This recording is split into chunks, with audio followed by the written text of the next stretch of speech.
जय सोमनाथ। जय सोमनाथ।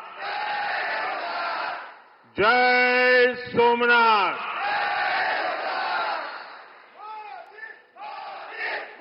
गुजरात के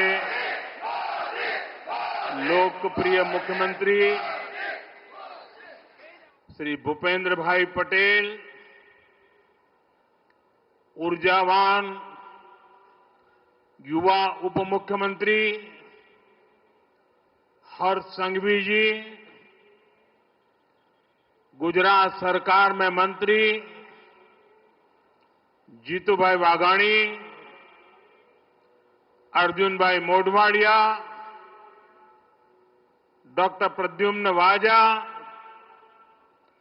कौशिक भाई वेकरिया, सांसद राजेश भाई, अन्य महानुभाव, देवी और सज्जनों, आज देश के कोने कोने से लाखों लोग जुड़े हैं हमारे साथ।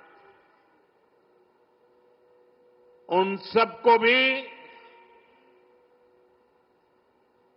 मेरी तरफ से जय सोमनाथ। साथियों, ये समय अद्भुत है, ये वातावरण अद्भुत है, ये उत्सव अद्भुत है। एक और स्वयं देवादिदेव महादेव, दूसरी ओर समुद्र की विशाल लहरें, सूर्य की किरणें, मंत्रों की ये गूंज, आस्था का ये उफान, और इस दिव्य वातावरण में भगवान सोमनाथ के आप सब भक्तों की उपस्थिति, ये इस अवसर को दिव्य बना रही है, भव्य बना रही है। और मैं इसे अपना बहुत बड़ा सौभाग्य मानता हूं कि सोमनाथ मंदिर ट्रस्ट के अध्यक्ष के रूप में मुझे सोमनाथ स्वाभिमान पर्व में सक्रिय सेवा का अवसर मिला है।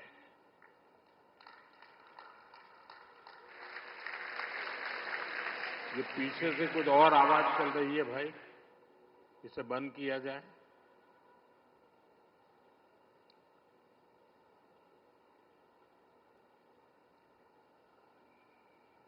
बहत्तर घंटों तक अनवरत ओमकार का नाद, 72 घंटों का अनवरत मंत्रोच्चार। और मैंने देखा कल शाम को 1000 ड्रोन्स द्वारा वैदिक गुरुकुलों के 1000 विद्यार्थियों की उपस्थिति, सोमनाथ के 1000 वर्षों की गाथा का प्रदर्शन, और आज 108 अश्वों के साथ मंदिर तक शौर्य यात्रा, मंत्रों और भजनों की अद्भुत प्रस्तुति, सब कुछ मंत्र मुग्ध कर देने वाला है। इस अनुभूति को शब्द अभिव्यक्त नहीं कर सकते, इसे केवल समय ही संकलित कर सकता है। इस आयोजन में गर्व है, गरिमा है, गौरव है और इसमें गरिमा का ज्ञान भी है।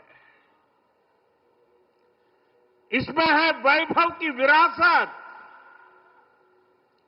इसमें है आध्यात्म की अनुभूति,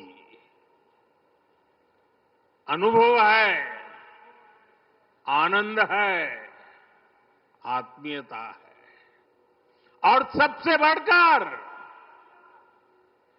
देवाधिदेव महादेव का आशीर्वाद है। आइए मेरे साथ बोलिए, नमः पार्वती पतये हर हर महादेव।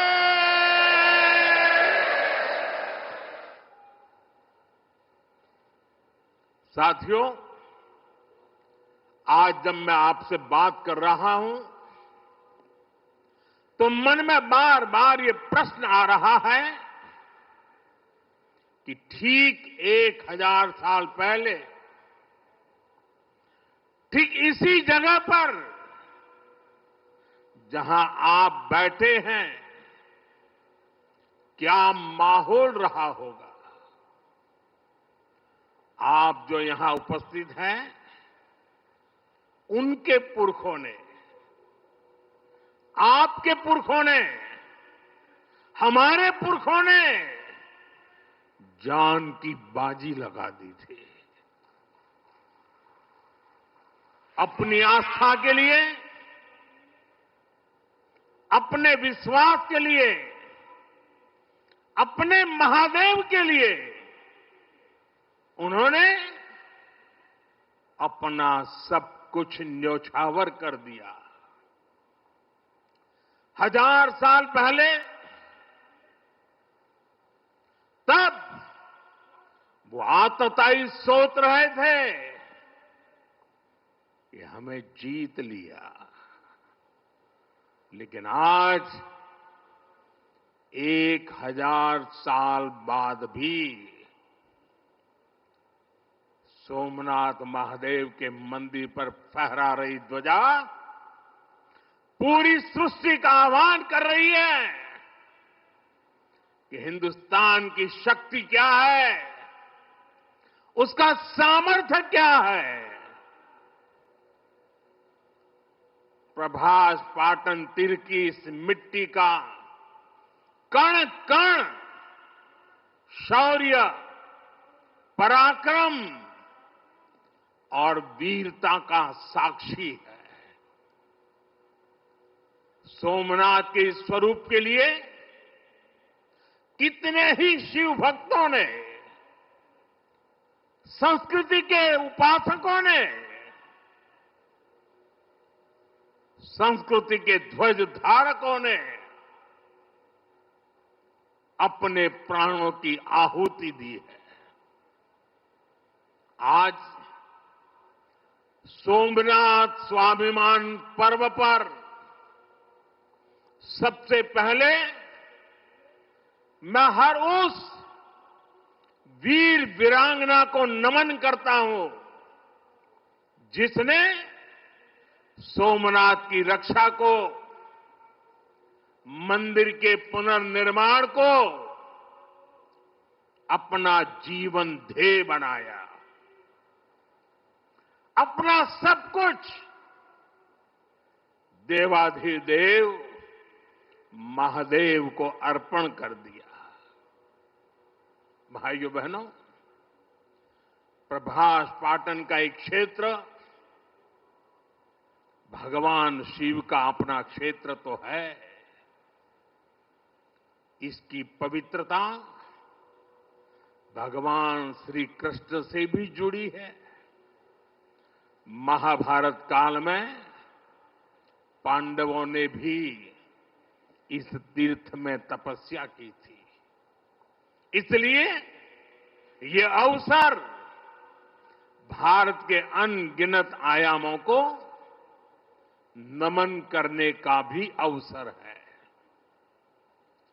ये भी एक सुखद संयोग है कि आज जब सोमनाथ मंदिर के इस स्वाभिमान यात्रा के 1000 साल पूरे हो रहे हैं, तो साथ ही 1951 में हुए इसके पुनर्निर्माण के 75 साल भी पूरे हो रहे हैं। मैं दुनिया भर के करोड़ों श्रद्धालुओं को सोमनाथ स्वाभिमान पर्व की शुभकामनाएं देता हूं। साथियों, सोमनाथ स्वाभिमान पर्व 1000 साल पहले हुए विध्वंस के स्मरण के लिए नहीं, ये पर्व 1000 साल की यात्रा का पर्व है। साथ ही ये हमारे भारत के अस्तित्व और अभिमान का पर्व है, क्योंकि हमें हर कदम पर, हर मुकाम पर सोमनाथ और भारत में अनोखी समानताएं दिखती है। जैसे सोमनाथ को नष्ट करने के एक नहीं अनेकों प्रयास हुए, दुष्प्रयास हुए, उसी तरह विदेशी आक्रांताओं द्वारा कई सदियों तक भारत को खत्म करने की लगातार कोशिशें होती रही, लेकिन न सोमनाथ नष्ट हुआ और न ही भारत नष्ट हुआ, क्योंकि भारत और भारत की आस्था के केंद्र एक दूसरे में समाये हुए हैं। साथियों, आप उस इतिहास के बारे में कल्पना करिए। आज से 1000 साल पहले सन 1026 में सबसे पहले गजनी ने सोमनाथ मंदिर को तोड़ा। उसे लगा उसने सोमनाथ का वजूद मिटा दिया, लेकिन कुछ वर्षों के भीतर भीतर सोमनाथ का पुनर्निर्माण हो चुका था। 12वीं शताब्दी में राजा कुमारपाल ने मंदिर का भव्य जीर्णोद्धार करा दिया था, लेकिन 13वीं शताब्दी के अंत में अलाउद्दीन खिलजी ने सोमनाथ पर फिर आक्रमण का दुस्साहस कर दिया। कहते हैं जालोर के रावल ने खिमजी सेनाओं से जमकर लोहा लिया। इसके बाद 14वीं शताब्दी की शुरुआत में जूनागढ़ के राजा द्वारा फिर से सोमनाथ की प्रतिष्ठा संपन्न कर दी गई। 14वीं शताब्दी के आखिरी वर्षों में मुजफ्फर खान ने सोमनाथ पर फिर हमला किया। वो हमला भी नाकाम रहा। 15वीं शताब्दी में सुल्तान अहमद शाह ने सोमनाथ मंदिर को दूषित करने की कोशिश की और इसी शताब्दी में उसके पोते सुल्तान महमूद बेगड़ा ने सोमनाथ पर आक्रमण कर मंदिर को मस्जिद बनाने की कोशिश की, लेकिन महादेव के भक्तों के प्रयासों से मंदिर पुनः जीवंत हो उठा। 17वीं 18वीं शताब्दी में औरंगजेब का दौर आया। उसने सोमनाथ मंदिर को अपवित्र किया, सोमनाथ को फिर मस्जिद बनाने की कोशिश की। उसके बाद भी अहल्याबाई होलकर ने नए मंदिर की स्थापना कर सोमनाथ को एक बार फिर साकार कर दिया। यानी सोमनाथ का इतिहास विनाश और पराजय का इतिहास नहीं है। ये इतिहास विजय और पुनर्निर्माण का है, हमारे पूर्वजों के पराक्रम का है, हमारे पूर्वजों के त्याग और बलिदान का है। आतताई आते रहे, मजहबी आतंक के नए नए आक्रमण होते रहे, लेकिन हर युग में सोमनाथ पुनः पुनः स्थापित होता रहा। इतनी सदियों तक का संघर्ष, इतना लंबा प्रतिकार, इतना महान धैर्य, सृजन और पुनर्निर्माण का ऐसा जीवन, ये सामर्थ्य अपनी संस्कृति में ऐसा विश्वास और ऐसी आस्था दुनिया के इतिहास में ऐसा उदाहरण मिलना मुश्किल है।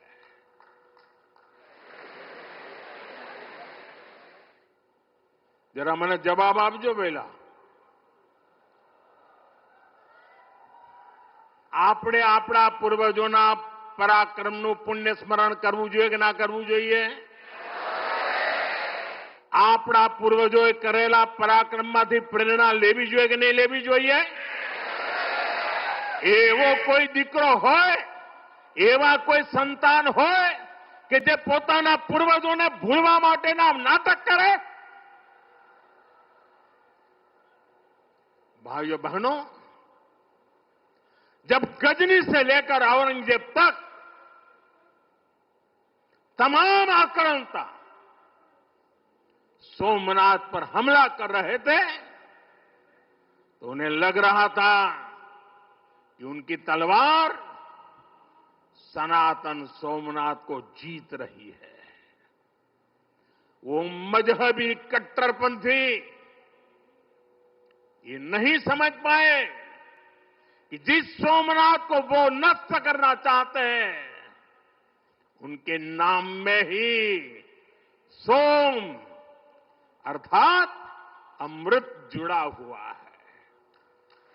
उसमें हलाहल को पीकर भी अमर रहने का विचार जुड़ा है।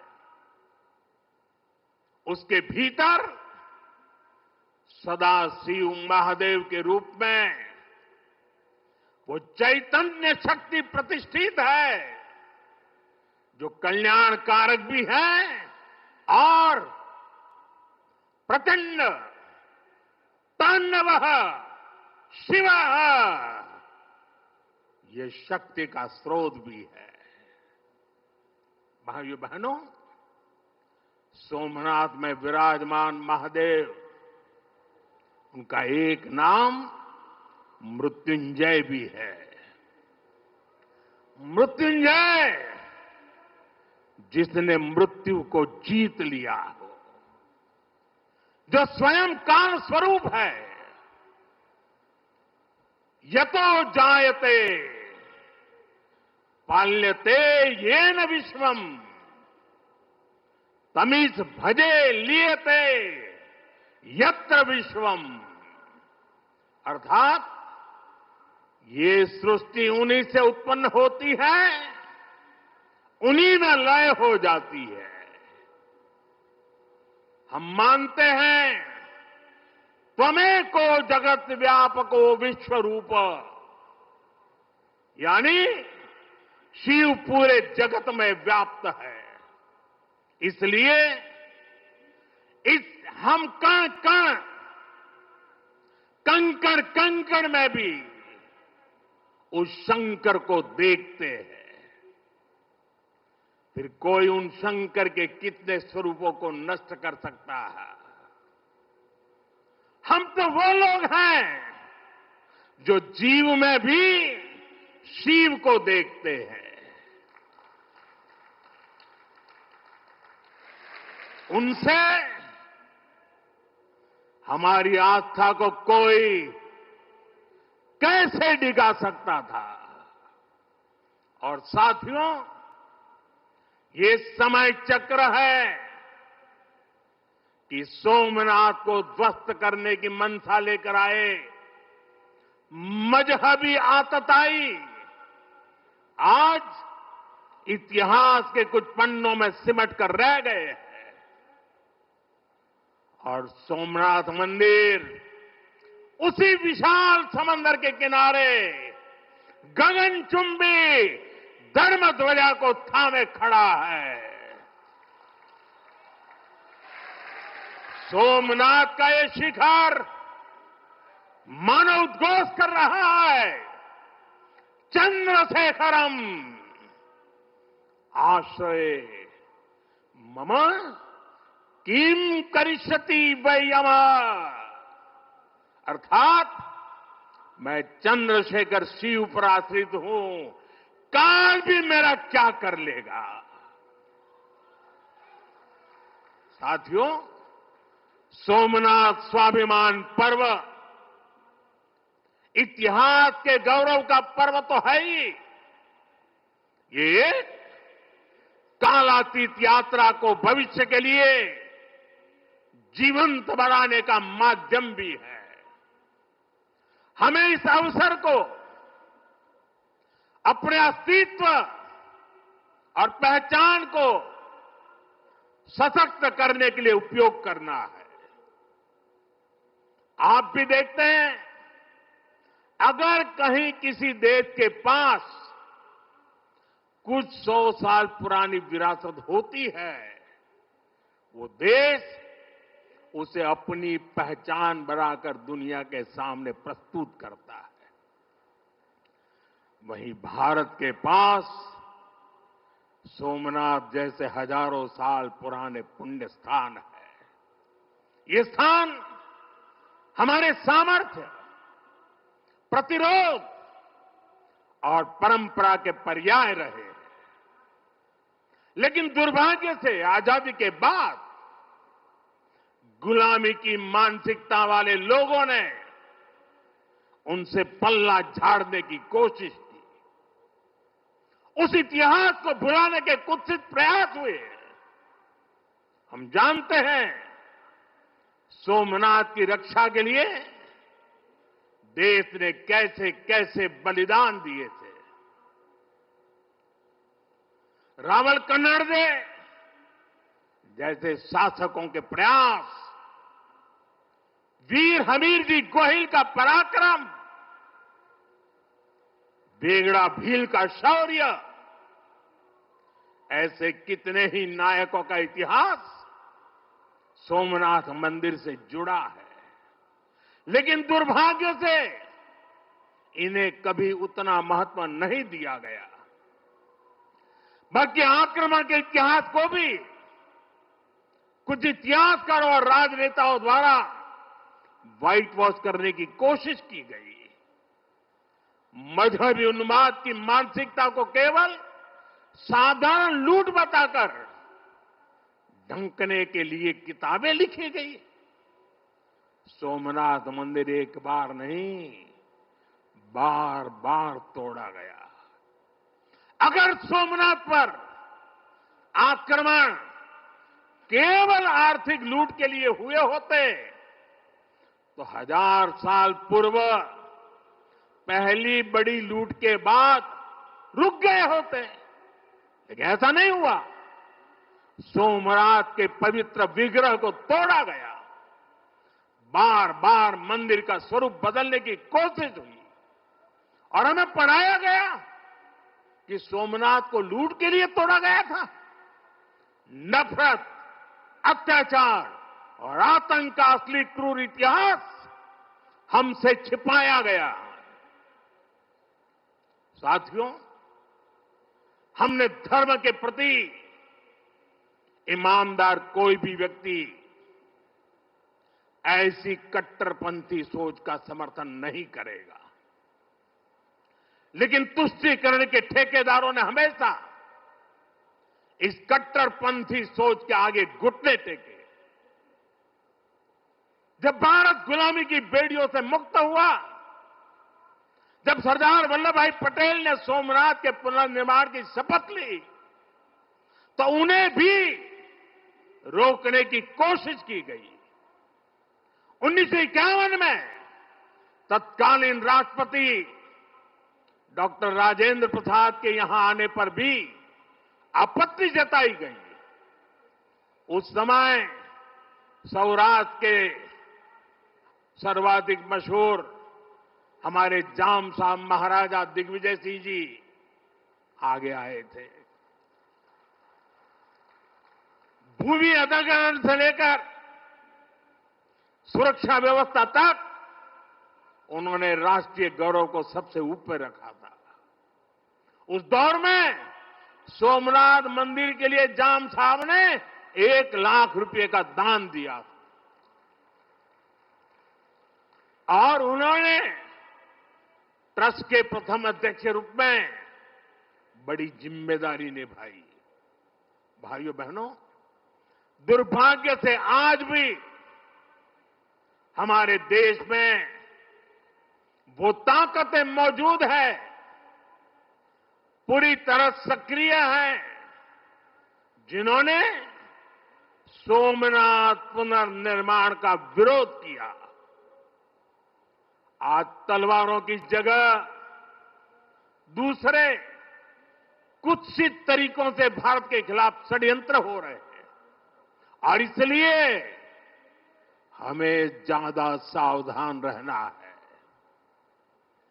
हमें खुद को शक्तिशाली बनाना है, हमें एक रहना है, एकजुट रहना है, ऐसी हर ताकत को हराना है जो हमें बांटने की साजिशें रच रही है। साथियों, जब हम अपनी आस्था से जुड़े रहते हैं, अपनी जड़ों से जुड़े रहते हैं, पूरे स्वाभिमान के साथ अपनी विरासत का संरक्षण करते हैं, अपनी विरासत के प्रति सजग रहते हैं, तो हमारी सभ्यता की जड़ें भी मजबूत होती हैं। और इसलिए पिछले 1000 वर्षों की यात्रा हमें अगले 1000 वर्षों के लिए तैयार रहने की प्रेरणा देती है। साथियों, राम मंदिर प्राण प्रतिष्ठा के ऐतिहासिक अवसर पर मैंने भारत के लिए 1000 साल का विराट स्वप्न सामने रखा था। मैंने देव से देश के विजन के साथ आगे बढ़ने की बात कही थी। आज देश का सांस्कृतिक पुनर्जागरण करोड़ों देशवासियों में नया विश्वास भर रहा है। आज हर देशवासी के मन में विकसित भारत को लेकर एक भरोसा है। आज 140 करोड़ भारतीय भविष्य के लक्ष्यों को लेकर संकल्पित है। भारत अपने गौरव को नई बुलंदी देगा। हम गरीबी के खिलाफ अपनी लड़ाई में जीतेंगे। हम विकास की नई ऊंचाइयों को छुएंगे। पहले दुनिया की तीसरी बड़ी अर्थव्यवस्था बनने का लक्ष्य, फिर उसके आगे का सफर, देश अब इसके लिए तैयार हो चुका है और सोमनाथ मंदिर की ऊर्जा हमारे इन संकल्पों को आशीर्वाद दे रही है। साथियों, आज का भारत विरासत से विकास की प्रेरणा लेकर आगे बढ़ रहा है। सोमनाथ में भी विकास भी विरासत भी, ये भावना निरंतर साकार हो रही है। आज एक और सोमनाथ मंदिर का सांस्कृतिक विस्तार, सोमनाथ संस्कृत यूनिवर्सिटी की स्थापना, माधवपुर मेले की लोकप्रियता और उसके रंग, इनसे हमारी विरासत मजबूत हो रही है। गिर लायन के संरक्षण से इस क्षेत्र का प्राकृतिक आकर्षण बढ़ रहा है, तो वहीं प्रभास पाटन क्षेत्र के विकास के नए आयाम भी गढ़े जा रहे हैं। केशोद एयरपोर्ट का विस्तार किया जा रहा है। इससे देश विदेश से श्रद्धालु सीधे सोमनाथ तक पहुंच सकेंगे। अहमदाबाद से वेरावल वंदे भारत ट्रेन की शुरुआत से तीर्थयात्रियों और पर्यटकों का समय कम हुआ है। इस क्षेत्र में यात्रा धाम सर्किट का विकास भी किया जा रहा है। यानी आज का भारत आस्था को स्मरण करने के साथ ही इंफ्रास्ट्रक्चर, कनेक्टिविटी और टेक्नोलॉजी के जरिए उसे भविष्य के लिए सशक्त भी कर रहा है।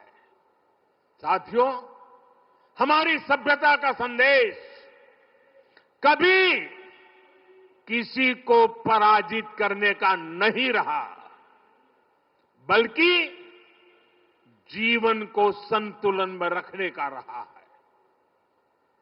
हमारे यहां आस्था की राह हमें घृणा की तरफ नहीं ले जाती। हमारे यहां शक्ति हमें विनाश करने का अहंकार नहीं देती। सोमनाथ जैसे तीर्थ ने हमें सिखाया है कि सृजन का मार्ग लंबा होता है, लेकिन वही स्थायी होता है, चिरंजीव होता है। तलवार की नोक पर कभी दिलों को नहीं जीता जा सकता। जो सभ्यताएं दूसरों को मिटाकर आगे बढ़ना चाहती हैं, वे स्वयं समय में खो जाती है।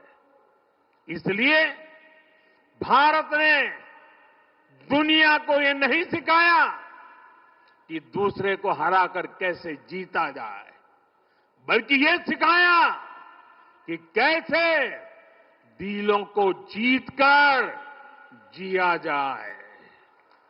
ये विचार आज दुनिया की जरूरत है। सोमनाथ की 1000 वर्षों की गाथा पूरी मानवता को सीख दे रही है। इसलिए आइए हम संकल्प करें, हम विकास की ओर आगे बढ़ें, कदम से कदम मिलाकर चले, कंधे से कंधा मिलाकर चले, मन से मन को जोड़कर चले। लक्ष्य को ओझल दिए हुए बिना हम चलते चले और साथ ही अपने अतीत और अपनी विरासत से भी जुड़े रहें। हम आधुनिकता को अपनाते हुए अपनी चेतना को संभाले रखें। आइए सोमनाथ स्वाभिमान पर्व जैसे आयोजनों से प्रेरणा लेते हुए विकसित होने के मार्ग पर तेजी से चले।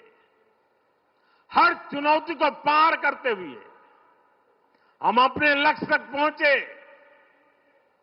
और ये कार्यक्रम आज तो शुरू हो रहा है। हमें 1000 साल का स्मरण देश के कोने कोने में करना है। दुनिया को हमारी विरासत का परिचय करवाना है। हमें 75 साल का ये नया पर्व भी मनाना है और हम 2027 मई तक इसको मनाते रहें, जन जन को जगाते रहें। जगा हुआ देश सपनों को साकार करने के लिए चलता रहे। इसी कामना के साथ एक बार फिर समस्त देशवासियों को मैं बहुत बहुत शुभकामनाएं देता हूं। हर हर महादेव। जय सोमनाथ, जय सोमनाथ, जय सोमनाथ।